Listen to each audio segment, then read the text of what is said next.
Hi, everybody. Kate Freeman here. I have some Lester stories today. This is Mike. Number 13. And it's about the Lester miracles. Just a few of them. I can tell you more later. But there's an old story about Lester, and I heard this story from Francis Adams, who was actually in the car with Lester when he drove back from Los Angeles to Sedona.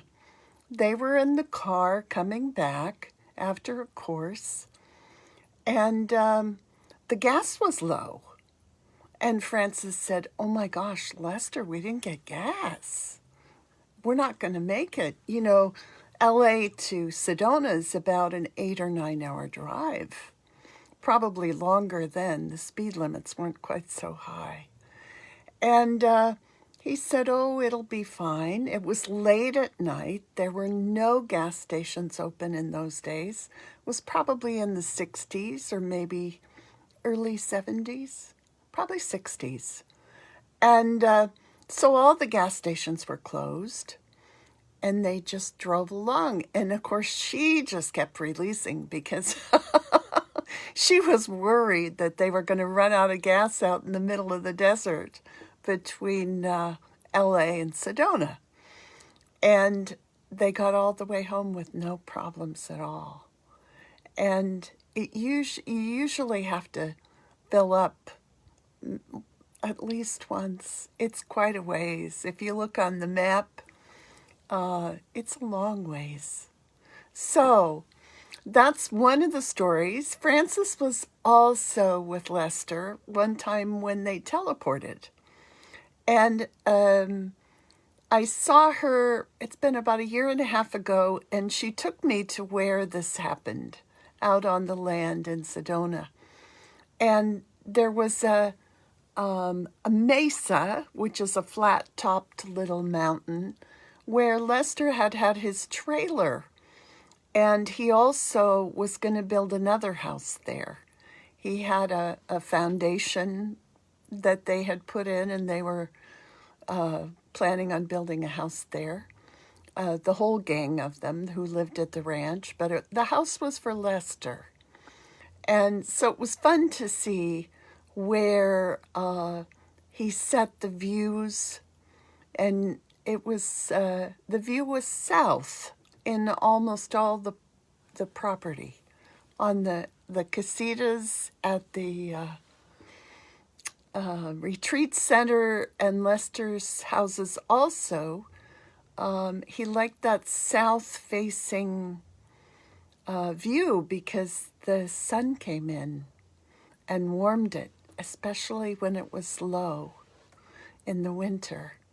So they were coming back down from where they were building the house, and there's a patch there where the rock has broken off on the trail. It was actually a road. You could drive up there then. And she said they never passed where there was gravel on the road.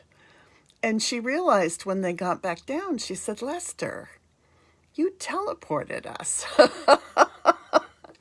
He said, "I did?" She said, "Yeah." She said, "We didn't pass that place where the gravel is." And he just smiled.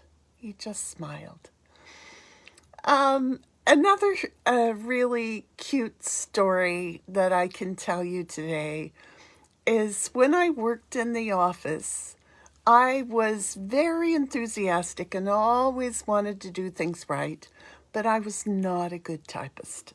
Never was a very good typist. And I would try to make up for it for being fast, and of course I'd make errors. So one Friday night, Lester came in. Everybody else was gone from the office. There were only 3 of us there. And I was the one left. And Lester said, "I need a letter sent today. It needs to go overnight to New York. Could you type it?" And of course, wanting to do something for Lester was important to me. So I said, "Oh, of course." So I put the paper in the typewriter. This was early 80s, so we were still doing typewriters. We did have a computer, but we didn't use it for letters at that time. So I'm typing away. It's not a very long letter, probably maybe 4 or 5 sentences. But in my life to that time, I had never typed a whole letter without a mistake, an error. And sure enough, I got right down to the very bottom, made one little error, which was nothing. Usually I'd have several errors in a letter. And it happened so easily and so quickly. And I really felt it was a miracle. At that time, Lester was standing there watching me. I was a little nervous because he was there. And I realized after he left and I was releasing, I realized that if I could have released all my consciousness of errors, I could have typed the whole letter with no errors. But it was like I had something left that I had to have that one error. So anyway, he got it in the FedEx and it went out overnight to New York. Letter to someone he knew, something important. But through the years, there were many things that happened. Someone else told a story about they were walking with Lester up on the land. We always called it the property before it was the retreat center.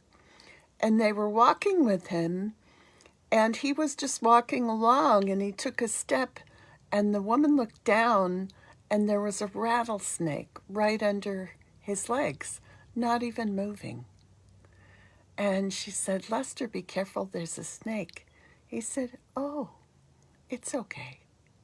And he just kept walking. The snake never made a sound, never moved. Very rare. You wouldn't see that happen. Rattlesnakes are touchy. So anyway, there were many miracles. And one of the biggest miracles that I heard of, maybe I'll tell you. I was going to save it, but I'll tell you today.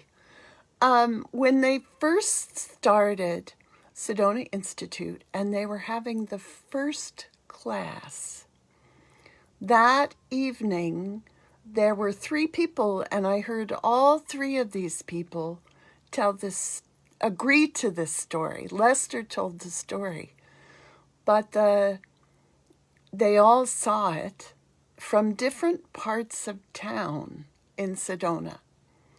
And when they were going to the class, up in the sky, there was a roll of, like a roll of paper. They saw this vision of this roll of paper that unrolled in the sky, and it was like in gold or magical looking. And they realized that it meant this teaching was very important. They all saw it. One was Virginia, and I can't think of the other 2 women's names, but they were there, and they said they saw it too in other parts of Sedona. So they knew that this new teaching was very, very important. So I'm glad you're involved, and if you're not, please go to heartofreleasing.org and click on the basic course to start there. And any miracles that you'd like to share that you've experienced or that you knew from Lester, please message me. So lots and lots of love. I hope you're having a great evening. And make your own miracles with your own releasing. Lester's not the only one that's had miracles. So Let's all make miracles with our releasing, our letting go into the purity of our own self. Letting go of anything obscuring it, anything that thinks it's an ego. So much love. Thanks for coming. Bye.